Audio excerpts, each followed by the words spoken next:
ఉత్కృష్టమైనటువంటి అద్వైత తత్వాన్ని కూడా శంకరాచార్యులు వారు చెప్పారు. తద్వారా మోక్ష మార్గాన్ని శంకరులు ఉపదేశించారు. కాబట్టి మనిషి యొక్క ఆత్మోద్ధరణకి కావలసినటువంటి అన్ని విషయాలను శంకరులు ఉపదేశించారు. కాబట్టి వారిని మనం జగద్గురువులు అని అంటాం. కాబట్టి ఇది ఒక ముఖ్యమైనటువంటి విషయం శంకరాచార్యుల వారి యొక్క గొప్పదనానికి. అదే రకంగా ఇంకో విషయం ఏమిటి అనంటే, శంకరాచార్యుల వారు అందరిలోనూ ఒక ఐకమత్యాన్ని తీసుకొచ్చారు. సమస్త ఆస్తికుల్లోనూ ఐకమత్యాన్ని తీసుకొచ్చారు. శంకరాచార్యుల వారు అందరిలోనూ ఒక ఐకమత్యాన్ని తీసుకొచ్చారు. కాబట్టే శంకరాచార్యుల వారి యొక్క గొప్పతనం అది. అదే రకంగా ఇంకా ఎన్నో గ్రంథాలని రచించారు. అంటే సామాన్యంగా శంకరాచార్యుల వారు చేసినటువంటి కార్యాలని 3 రకాలుగా విభజించవచ్చు. ఒకటి, శంకరులు చేసినటువంటి దిగ్విజయ యాత్ర. సమస్త భారతదేశం వారు సంచరించి అన్ని చోట్ల ఉన్నటువంటి అవ్యవస్థలన్నింటినీ పోగొట్టి మంచి వ్యవస్థలను ఏర్పరిచి క్షేత్రాలను ఉద్ధరించారు.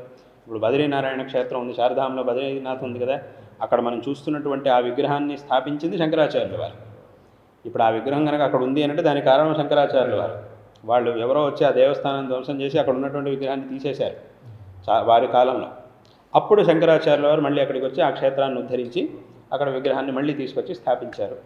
అదే రకంగా కొన్ని క్షేత్రాల్లో ఈ తామసమైనటువంటి బలులు ఇత్యాదులన్నీ కూడా జరుగుతుండేవి. తామసికమైనటువంటి ఆచారాల్లో ఆరాధనలు జరుగుతూ ఉండేవి. సాత్వికమైనటువంటి ఆచారాన్ని పూర్తిగా పోగొట్టి తామస ఆచారాల్లో చాలామంది చేస్తుండేవారు. మళ్ళీ శంకరులు అక్కడికి వచ్చి దాన్ని అంతా పునరుద్ధరించి మళ్ళీ సాత్వికమైనటువంటి ఈ బలులు ఇత్యాదులన్నింటినీ కూడా ఆపించి ఇవన్నీ చేయించారు. ఈ రకంగా ఎన్నో కార్యాలని వారి యొక్క దిగ్విజయ యాత్రా కాలంలో చేశారు. కాబట్టి అది ఒక గొప్ప పని.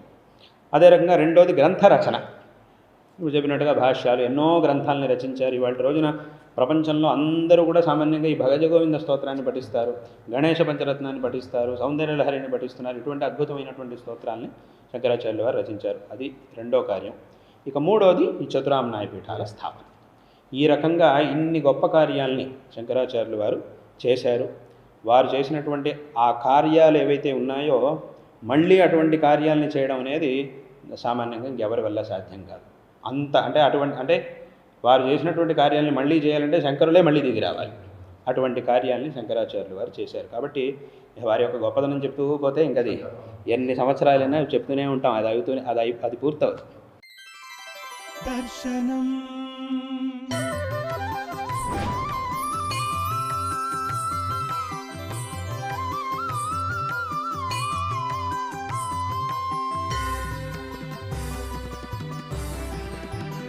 దర్శనం